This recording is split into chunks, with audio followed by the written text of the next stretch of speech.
Hello viewers, welcome to our daily V News. Following are the headlines. President Trương Tấn Sang wraps up state visit to Tanzania. Forum highlights brand building amidst global integration. Vietnam promotes tourism at travel trade fair in Germany.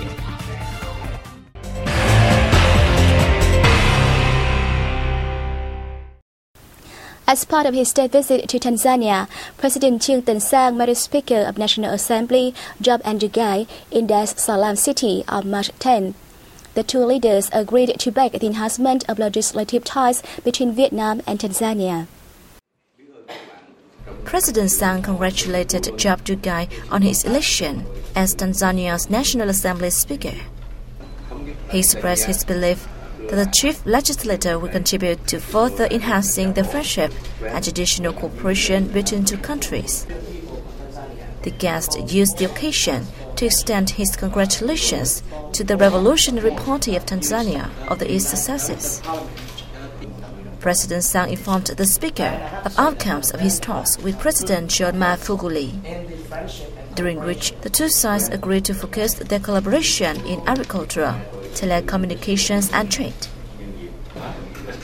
Job Ndugai said Tanzania always regards Vietnam as a close partner and voiced his hope for improved legislative ties through delegation exchanges. President Sang conveyed Vietnamese National Assembly Chairman Nguyễn Sinh Hung's invitation to Tanzania's top legislator to visit Vietnam at an early date. The Speaker accepted the invitation with pleasure. While in Tanzania, the President visited the Vietnamese embassy, where he hailed the diplomats for their efforts to promote bilateral ties. The leader suggested them studying potential and strengths of Tanzania and other East African countries to have Vietnamese businesses expand their operation abroad and vice versa. Along with economic links, they should also have information on potential collaboration in education, healthcare, and national defense industry, he said.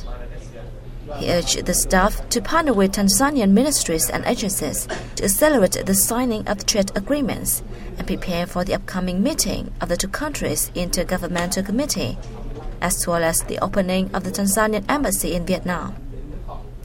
Tanzania is the first leg of President Trương Tấn Sang's African and Middle East tour from March 9th to 15th. Also on March 10th, President Trương Tấn Sang visited Halotel Company, a member of the military-run telecom group Viettel in the East African country, and talked online to Vietnamese workers at the company's branches. Operating since October 2014, Halotel now has 250 Vietnamese employees and 1,400 Tanzanians. It boasts 1 million subscribers and has established an 18,000-kilometer optical cable system to Tanzania's far-flung areas. President Trương Tấn Sang and his entourage left Tanzania for Maputo on March 11th, beginning his state visit to Mozambique.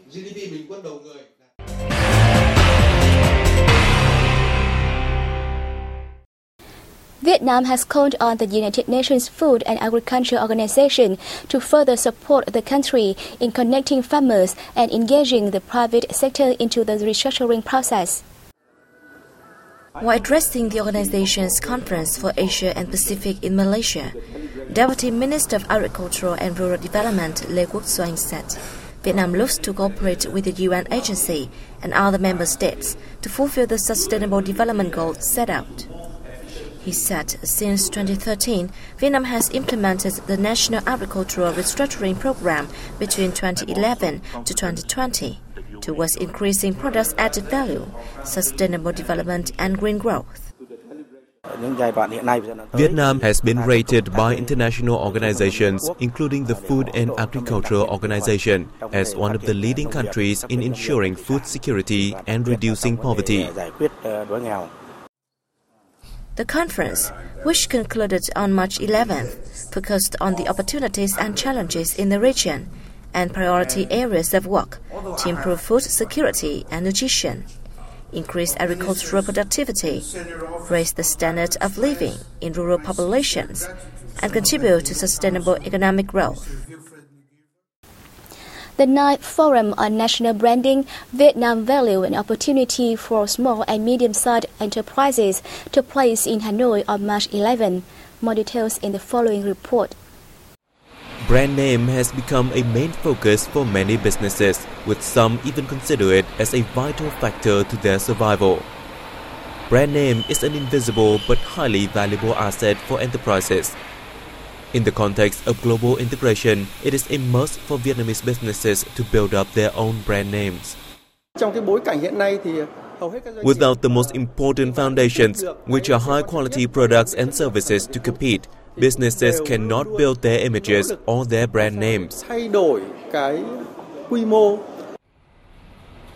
In the international markets, the quality of Vietnamese exported consumer goods, agroforestry fishery products, and other food items is on par with foreign ones. However, their brand names still fail to catch the attention of foreign customers.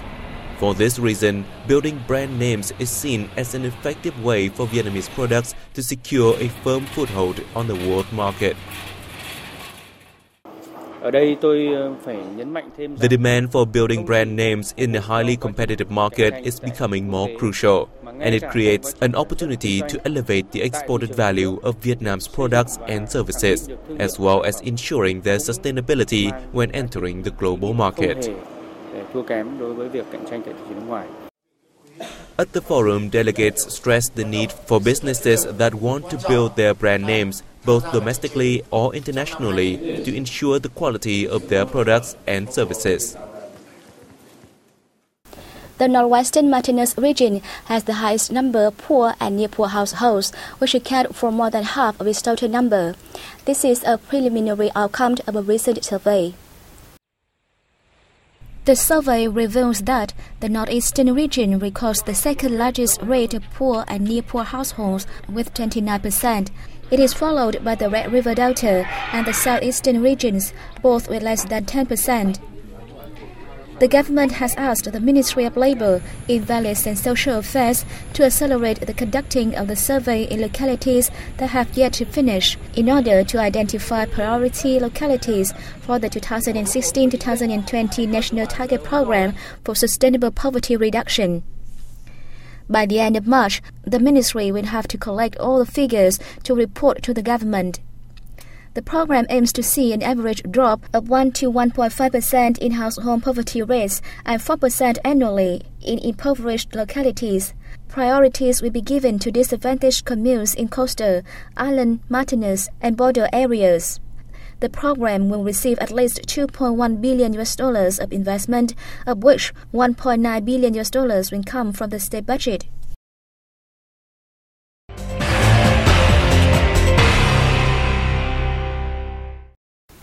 Vietnam is attending the world's largest tourism trade fair in Germany in an effort to promote its tourism services and development. Our reporters in Berlin will bring more details. The promotion event attracted travel agencies from countries worldwide who are looking for partnership. The Vietnam National Administration of Tourism provided attendees with information on Vietnam's policies for tourism development, tourism products, as well as the country's visa exemption policy. On the occasion, Vietnam Airlines introduced its new services, especially the carrier's use of new Boeing 7879 Dreamliner on flights between Vietnam and Germany since October last year. The carrier also said it plans to launch direct flights to Berlin once the new airport in the city is completed. The 5-day trade fair runs until March 13th. Last year's event drew the participation of 10,096 companies and organizations from 186 countries. An exhibition titled President Ho Chi Minh with Younger Generations is being held in the capital city of Hanoi to celebrate the 85th founding anniversary of the Ho Chi Minh Communist Youth Union, which falls on March 26th. Through nearly 200 photos, as well as documents and objects, the exhibition provides viewers an insight into President Ho Chi Minh's revolutionary course, with an emphasis on his special care for the younger generation during his lifetime. In response to studying and following President Ho Chi Minh's moral example, Vietnamese youth are actively involved in social movements with a number of practical contributions.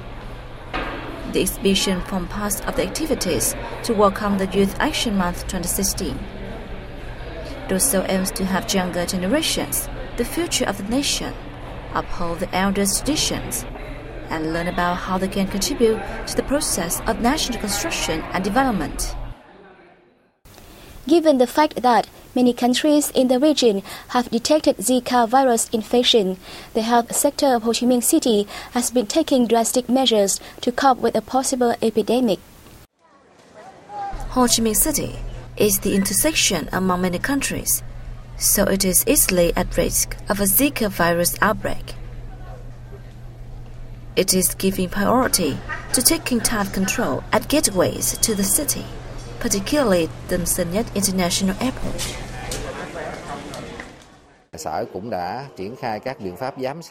We have plans to deal with the situation in case Zika virus is detected, especially at border gates and airports. The health department has identified cities areas at high risk of a Zika outbreak, in parallel with equipping local people with knowledge about prevention in the families and residential areas. I clean my house every day, especially making sure I don't leave jars or pots with water in them open, where mosquito larvae can easily multiply. Despite no case being detected so far, the city health sector warns local residents, particularly pregnant women, to take preventive measures against mosquitoes to minimize the risk of virus infection. Zika is mainly transmitted to the Aedes aegypti mosquito, which also carries dengue fever. Currently, there is no vaccine or specific medicine to treat Zika. Đặng Thái Sơn, one of the world's leading pianists, have returned to Vietnam and performed in two special concerts on March 9 and 10 at the Hanoi Opera House. In the March 9 concert, Sơn joined the Vietnam National Symphony Orchestra to perform romantic pieces by French composers, including Gabriel Fauré. Especially, he showed up his special talent with the piano concerto for the left hand by Maurice Ravel.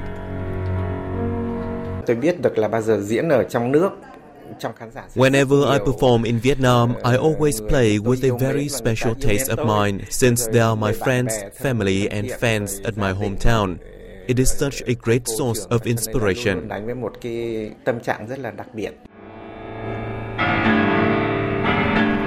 In the second concert, Sơn performed pieces of music composed by Frédéric Chopin. He played Piano Concerto No. 2 in F minor, with which he won the gold medal of the International Chopin Piano Competition in 1980 in Warsaw.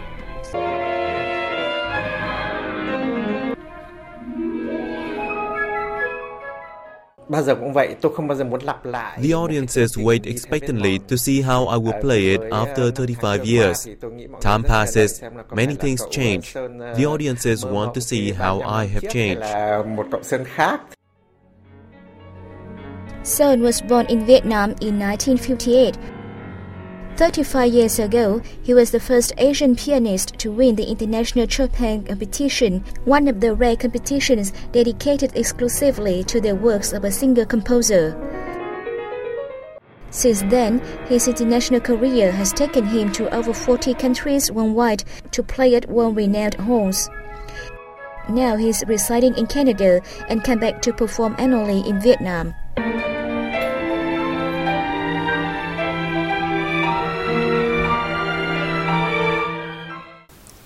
And thus has come to an end of our program. Thank you for joining us and see you next time.